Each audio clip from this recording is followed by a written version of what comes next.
Você sabia que em Minas Gerais, no ano de 2007, um vilarejo inteiro deixou de existir nas imagens de satélite e até hoje ninguém consegue explicar o porquê? A notícia começou como um erro técnico, segundo boletins oficiais, mas os registros que vazaram e as testemunhas que chegaram até os repórteres falavam de outra coisa. Um apagamento seletivo, uma ausência que cheirava a segredo e umidade.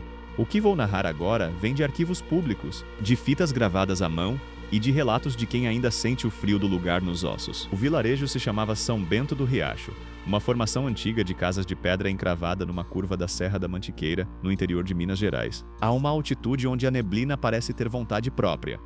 Segundo relatos dos moradores que sobraram, as ruas nunca eram totalmente silenciosas. Sempre havia o som distante de uma roda de carroça, o badalar de sinos de metal fino, o riso das crianças que sumiam nos fundos das casas para brincar entre troncos de jequitibá. A pedra era quente ao sol e fria à sombra.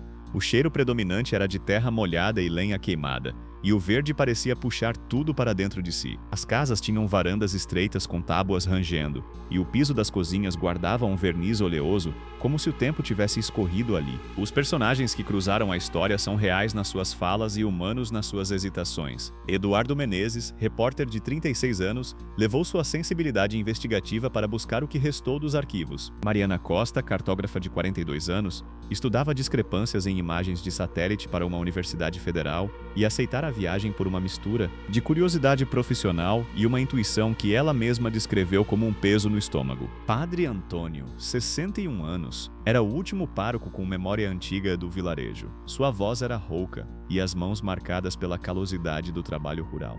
Havia também Dona Cida, 75 anos, que sustentava que certas janelas da casa dela nunca deveriam ser abertas depois do pôr do sol. Eles foram até São Bento do Riacho porque os mapas mostravam algo que não fazia sentido. Uma mancha de nada onde antes havia um povoado marcado por trilhas e poços.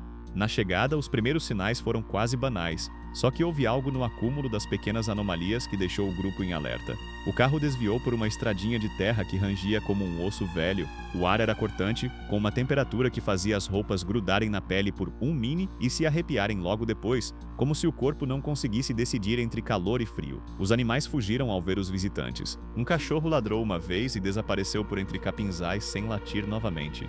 O ar trazia um cheiro metálico, como de ferro molhado, misturado a um odor adocicado que lembrava cascas de frutas em decomposição. Ao erguer a cabeça, notaram que o céu, claro a poucos quilômetros dali, sobre São Bento do Riacho parecia pesado, uma lona cinzenta que abafava a luz. As primeiras explicações foram racionais. Provavelmente é só uma microzona de neblina, disse Mariana, e pegou o equipamento para checar a coordenada. Eduardo anotava enquanto o padre entregava uma velha lanterna pela metade. Não mexam nas velas, avisou Dona Cida, com uma voz que carregava histórias de família. E no mesmo instante o rádio do carro estalou com uma frequência indefinida que nenhum deles conseguia sintonizar. O som era um chiado que lembrava farfalhar de papel antigo e por vezes parecia formar sílabas tênues, como se alguém tentasse lembrar um nome esquecido. A segunda onda de sinais não era mais tão fácil de ignorar. No centro da praça, havia latas de tinta fechadas, ferramentas e pratos limpos sobre mesas como se a vida tivesse parado de repente. Objetos fora do lugar, sim, mas com um detalhe desconcertante. Os reflexos nas superfícies não correspondiam à cena. O reflexo de uma janela mostrava uma sala onde nada existia. Uma parede lisa e vazia. Um relógio de parede marcava horas que não faziam sentido. Ao checá-lo, o grupo percebeu que suas próprias sombras no chão não se alinhavam com a posição do sol.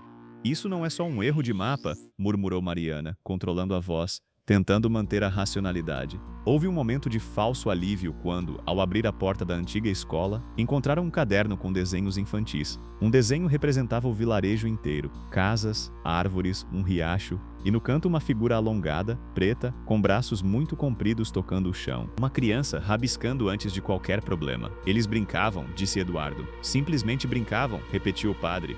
Mas tanto Dona Cida quanto Mariana sentiram um aperto no peito, aquela sensação de náusea lenta e crescente, como se algo puxasse o ar deles para baixo. Horas se passaram enquanto o grupo examinava documentos e fitas VHS encontradas num armário coberto de pó. Em uma das fitas, uma reunião de moradores registrava a discussão sobre imagens de satélite que, ao serem projetadas, mostravam o vilarejo desaparecer em certas datas. O advogado da cidade, credenciado na gravação, dizia a frase que depois seria rebatida em todos os relatórios oficiais: erro no processamento. Mas a voz que vinha do fundo da fita, uma mulher com voz trêmula, contou Contou que, na noite anterior à primeira ausência, as velas haviam se apagado todas ao mesmo tempo e uma sombra mais longa que a casa atravessara a praça.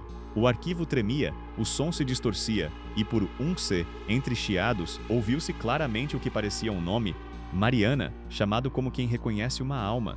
A terceira etapa foi a impossibilidade de negar. Quando o grupo saiu para o antigo cemitério, onde as pedras eram cobertas de líquen e o chão cedeu sob um pé, as lápides pareciam postas de lado, como se tivessem sido deslocadas por mãos invisíveis. O vento trouxe sussurros. Eduardo ergueu a câmera e filmou uma árvore que por dentro de seu tronco parecia conter uma sombra que se movia ao ritmo da respiração. Não era um animal. Era como se a própria escuridão tivesse textura, um tecido que ondulava. Não estamos sós, disse Padre Antônio. E a frase não soou como teatralidade, mas como uma constatação prática. Ali aconteceu o pico de horror, cinematográfico e doméstico ao mesmo tempo. Dentro de uma casa encontraram um rádio antigo. Eduardo ligou por impulso.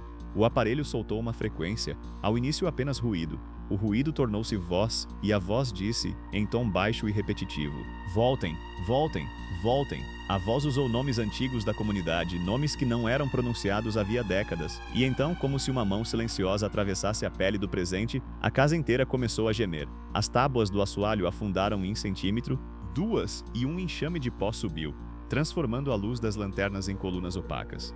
Mariana tentou gravar tudo no seu aparelho, mas as imagens no visor se distorciam. As cores se fundiam em um cinza úmido. Os contornos se alongavam, e por várias vezes ela sentiu os dedos formigarem como se tivessem sido expostos a milhares de pequenas agulhas geladas. Foi quando viu algo que não se consegue desfazer da memória. Uma figura alta demais para ser humana no fim do corredor. Não havia detalhes de rosto. Apenas uma face lisa e pálida, como se a pele fosse madeirite polida, e braços que pendiam abaixo dos joelhos. Movia-se deslizando, sem passos, aproximando-se com a serenidade de uma maré. Eduardo tentou agarrar a câmera, mas a mão dele passou por um espaço vazio. A sensação era de puxar ar debaixo d'água. "Saiam!" gritou o Padre Antônio, e a voz dele quebrou como vidro. Tentaram fugir, tropeçando nas mesas e nas cadeiras, e a casa parecia mudar de dimensões, corredores se alongando, portas abrindo para paredes lisas. Dona Cida prendeu-se às memórias, e uns depois não estava mais ali. Apenas o sapato dela restante marcava o piso de barro, e no sapato, no couro gasto, havia uma trilha de um limo negro que brilhava levemente. Eduardo correu para a rua, sentindo o peito apertar como se alguém apertasse um punho dentro do tórax. Cada inspiração ardia. Mariana seguiu por instinto e coragem. Mas no portão da casa, uma sombra finíssima subiu pelo corpo dela como se fosse fumaça grudando na pele. Ela virou a cabeça, abriu a boca para gritar, e o som que saiu foi um sopro sem palavras. Houve depois uma calmaria breve, um silêncio tão absoluto que os próprios batimentos pareciam desafinar. O rádio do carro, que havia permanecido mudo, repentinamente captou uma transmissão clara. Uma voz institucional, neutra, dizendo que não havia nada de anormal nos dados e que as imagens haviam sido corrigidas. O tom era técnico, implacável. Mas nas mãos de Eduardo havia uma fita, uma foto, um fragmento do impossível. A imagem do satélite mostrando um quadrado negro no lugar do vilarejo e mais abaixo, na margem da foto, uma mancha que lembrava uma mão aberta. As autoridades chegaram na manhã seguinte e registraram relatos. O Instituto negou intenções conspiratórias. A explicação oficial foi um erro no processamento dos satélites. Havia relatórios assinados, carimbos e o frio de um protocolo que tenta encobrir o desassossego. 3 dias depois, uma equipe retornou ao vilarejo e encontrou menos do que antes. Mais janelas seladas, trilhas que serpenteavam para dentro da mata e não voltavam. Alguns moradores afirmaram que ouviram vozes através das paredes, vozes de pessoas que deveriam estar do outro lado do mapa, palavras que pareciam vir de outra época. E havia marcas no solo, sulcos retos que lembravam cortes feitos por ferramentas, que não entravam em forma humana. O que restou como evidência material foi pequeno e perturbador. Uma fotografia tirada por Eduardo, em que as cores parecem ter sido drenadas até sobrar apenas um tom de chumbo, mostrava uma sombra alongada em frente à igreja. Uma gravação de áudio continha, entre ruídos, algo que podia ser interpretado como um nome chamado no tom de quem pede para voltar para casa. O relatório oficial, carimbado e assinado, dizia anomalia técnica. Nos arquivos vazados, no entanto, havia uma nota truncada. Presença detectada. Desvincular. A nota terminava ali, sem assinatura, e com uma mancha amarelada que parecia um respingo antigo de chá. Hoje, São Bento do Riacho existe de maneira ambígua. Nos mapas impressos aparece como ponto, com data de fundação e indicação de população vestigial. Nas imagens de satélite, em certos momentos há apenas um retângulo negro. Testemunhas que juram ter visto pessoas chegando e indo embora falam em sussurros, com olhos vidrados, como se tivessem sido tocadas por algo que altera a memória. Há contradições, depoimentos que se anulam e um silêncio institucional que pesa. A última vez que alguém fez uma busca aprofundada, o equipamento registrou uma interferência no sinal justo. Às 2h47 da madrugada, um pulso que apagou por completo os dados por 31 AICs, depois apenas estática. O que aconteceu em São Bento do Riacho nunca recebeu uma explicação que confortasse a razão. As palavras oficiais soam pequenas diante das marcas na terra e dos relatos no tom de quem ainda escuta passos onde deveria haver apenas vento. Ainda há quem passe pela estrada e sinta o cheiro metálico no ar, a viscosidade de algo que parece querer ser lembrado. E o detalhe mais perturbador veio semanas depois, quando uma das fitas encontradas mostrou que o nome repetido na gravação não era apenas um chamado. Era uma lista, uma enumeração de moradores que, segundo a voz, devem retornar. E entre aquele rol constava o nome de quem ora lia, o nome de quem ouviu e, para além de tudo, o seu próprio nome. E se algum dia você olhar um mapa buscando um ponto e encontrar apenas um espaço em branco, não assuma que é erro do sistema. Pense 2 vezes antes de atravessar a manhã que cobre aquele lugar.